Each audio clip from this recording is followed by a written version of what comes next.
સુરેન્દ્રનગર ખાતે કંકુનાથ ટાઉનશીપમાં બિલ્ડરના વાંકે રહીશોને હાલકી ભોગવવાનો વારો આવ્યો। વરસાદી પાણી ભરાતા ગંદકીનું સામ્રાજ્ય સર્જાયું હતું, ત્યારે પ્રાથમિક સુવિધાના અભાવે સ્થાનિકો ત્રાહિમામ પોકારી ઉઠ્યા હતા। સુરેન્દ્રનગર શહેરના રેલવે જંકશન નજીક કંકુનાથ ટાઉનશીપ આવેલું છે, જેમાં 50થી વધુ મકાનો સાથેના ટાઉનશીપમાં રોડ, રસ્તા અને પાણી તેમજ સ્ટ્રીટ લાઇટ સહિતની પ્રાથમિક સુવિધાઓ પૂરી પાડવામાં મસ્ત મોટા વાયદા બિલ્ડર દ્વારા કરવામાં આવ્યા હતા, પરંતુ તેમાંથી એક પણ સુવિધા પૂરી પાડવામાં ન આવતા સ્થાનિક રહીશોમાં રોષ વ્યાપી ગયો છે। તેમજ હાલ ચોમાસાની ઋતુમાં વરસાદી પાણી ભરાતા ગંદકીનું સામ્રાજ્ય પણ સર્જાયું હતું, તેમજ ઢીચાણસમાં પાણી ભરાવા થતાં બાળકોને સ્કૂલે મૂકવા જવામાં અને અવરજવર માટે ગારો ખૂંદીને કીચડ ખૂંદીને પસાર થવું પડે છે। ત્યારે બિલ્ડરના વાંકે ભયંકર હાલાકીનો સામનો કરવાનો વારો આવતા રહીશોમાં રોષ વ્યાપી ગયો હતો અને અસંખ્ય ગંદકીને લીધે રોગચાળો ફાટી નીકળવાની દહેશત પણ સેવાઈ રહી છે।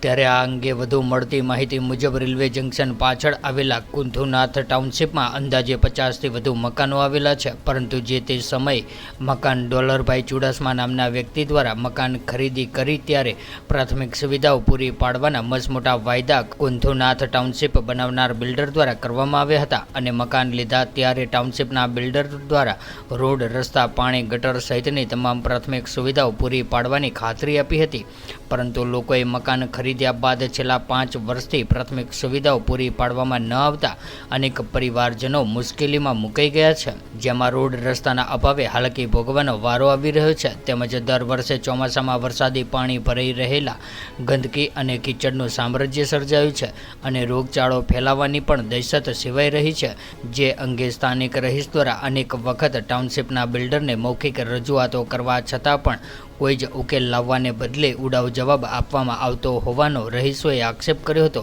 અને તાત્કાલિક વરસાદી પાણીનો નિકાલ સહિતની પ્રાથમિક સુવિધાઓ પૂરી પાડવામાં આવે તેવી રહીશો દ્વારા માંગ કરવામાં આવી છે। તમારા રહેણાંક વિસ્તારમાં ગંદકીનું સામ્રાજ્ય સર્જાયું હોય એ બાબતે આપ શું કહેશો? હકીકતમાં મારું નામ છે ડોલર ચુડાસમા અને મારી સોસાયટીનું નામ છે કંકુનાથ ટાઉનશીપ, જે આપણા સુરેન્દ્રનગર રેલવે સ્ટેશન પાછળ આવેલી છે। પણ 4 થી 5 વર્ષ પહેલાં જ્યારે મેં આ મકાન લીધું, 50 મકાનનો આખો એનો પ્લાન છે, એ મેં લીધું ત્યારે બિલ્ડરે મને ફોસલાવીને અને ટૂંકમાં વચનને વાયદા કરીને એમ કીધું હતું કે ભાઈ આપણે રોડ, રસ્તા, પાણીની બધી સગવડ અહીંયા થઈ જશે, એટલે મેં મકાન દસ્તાવેજ કરાવીને લઈ લીધું। 4 થી 5 વર્ષ થયા। એનો મેન બિલ્ડર છે એ મુંબઈનો છે, બાકી આ જે દલાલ છે એનું નામ છે નીરવ પરીખ।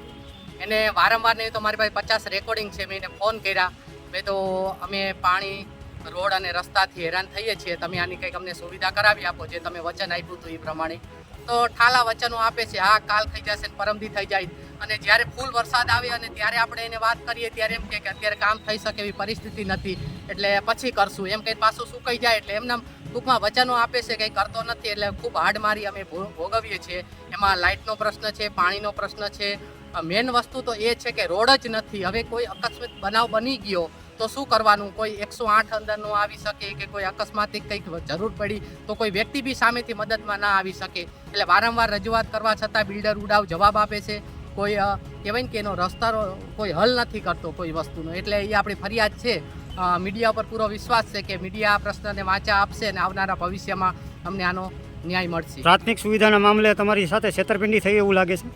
110%, 100% છેતરપિંડી થઈ છે। એનું કારણ છે કે જ્યારે આ વ્યક્તિ સાથે આપણે આ મકાનની બાનાખત કે દસ્તાવેજ કર્યો ત્યારે એને ચોખ્ખું ગુજરાતીમાં કીધું હતું કે તમે વિશ્વાસ રાખો, તમને અહીંયા ટોટલી સુવિધા મળી જશે, લાઇટ, પાણી, રસ્તાની અને ટોટલી વસ્તુ, પણ આજ તારીખ સુધી નથી રસ્તો થયો, નથી પાણીની સગવડ થઈ કે નથી કોઈ પ્રાથમિક સુવિધા, અને નગરપાલિકા તરફથી બી કોઈ સપોર્ટ નથી। નગરપાલિકા તરફથી એમ જ કહેવામાં આવે કે ડેવલપિંગ કામ ચાલુ છે અને કોઈ આજ તારીખ લગી કોઈ અમને ન્યાય મળ્યો નથી, અને હાલ અમે અત્યારે ખૂબ વરસાદી વાતાવરણ અંદર તમે વિડીયોમાં જોઈ શકો છો કે ખૂબ પરેશાન છીએ અને કોઈનો કોઈ કહેવાય ને કે કોઈ ઉકેલ જ નથી।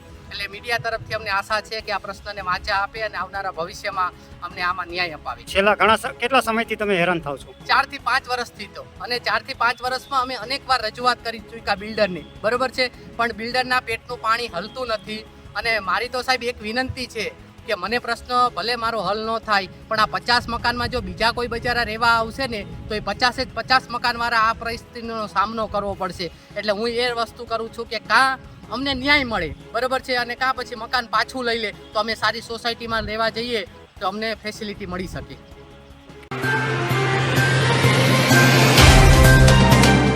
व्हाट्सएप, ट्विटर, फेसबुक, इंस्टा जहाँ भी आपका अकाउंट है, इसे शेयर बटन के द्वारा वहाँ पर शेयर करें।